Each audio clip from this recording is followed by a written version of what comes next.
So Justin Bailey, my God. The highlight reel of the year will be no doubt our game against Geneva, 10th inning. And talk to me about that inning.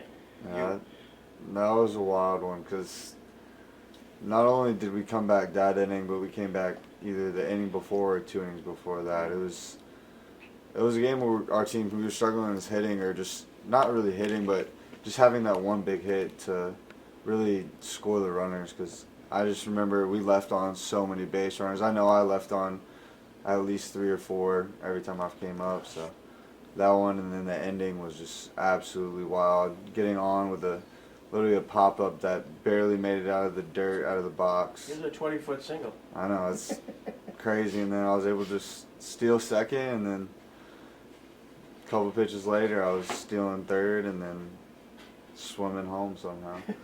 Well, now was that a called play to steal third? Did Jordan say? He gave me the option to either go on my own or see a couple pitches and let Justin Bowers get it done, but he got the 2 strikes, and just trying to make something happen, make the pitcher get nervous, try to move around, and ended up throwing one of the backstop. It was beyond wild. I'm sure you've seen probably the video. There's somebody who captured it on video. The 9 seconds. I don't know if it was remarkable. Your guy was here just beforehand. Was how the team ran out there while the play was still going. Yeah, I didn't know what was happening. The helmets, I got a small head, and the helmets are a little too big for me, so I was running, and then when I fell down the second time, I was all over my face, so I couldn't really see what was happening, and I thought someone tagged me, but no one ended up tagging me, and then right when I touched home plate, it felt like 30 guys just like were grabbing me, and I couldn't move. It was crazy. Well, it's visually you're looking at because the play it's still going. I mean, you're still crawling and swimming, as you use the term, and the guys are running like hell out to you. I don't know how you do that, but I don't know what the umpire call would have been if he just called you out. I don't know. If it would have called me out, it would have been a lot of rowdy players. Yeah. So here you are in Jamestown. We're 3/4 of the season through. You're in first place, 9 games to play. What's your sense of Jamestown, New York, as a place?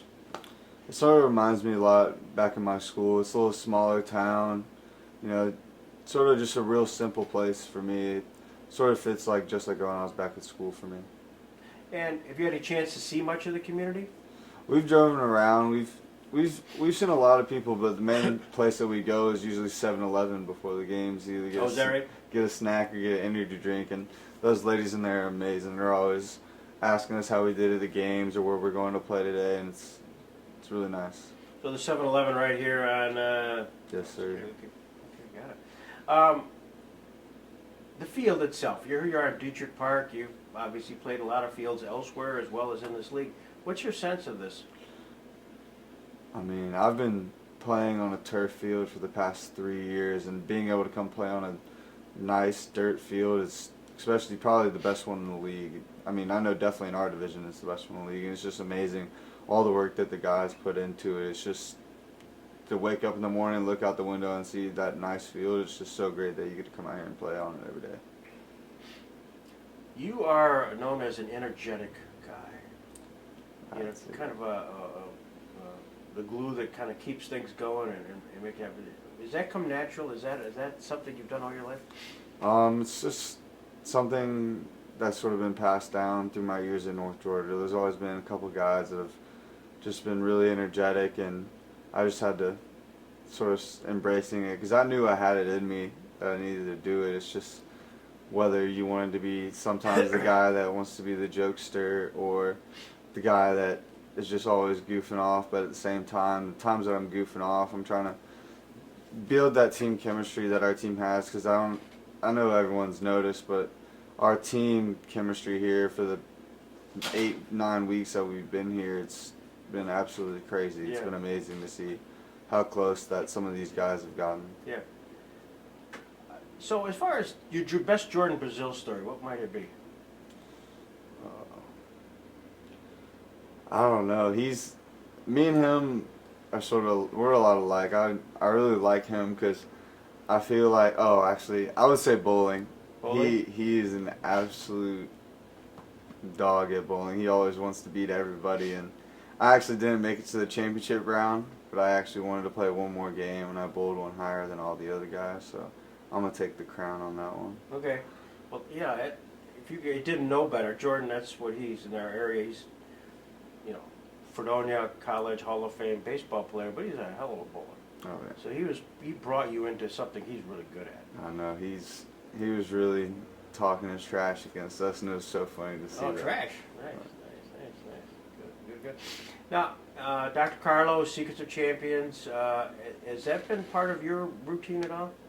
Have you used much? Yeah, I've talked to him a lot in the dugout, especially before I go out to play, about what's happened in my past at bats or what's been going on in the games, and he sort of has like found a way, like personally, I calmed down before I got into the play, and I really like that. And sometimes before the game, he has some new stretches that I haven't done, and I'm definitely going to take back to school. Yeah.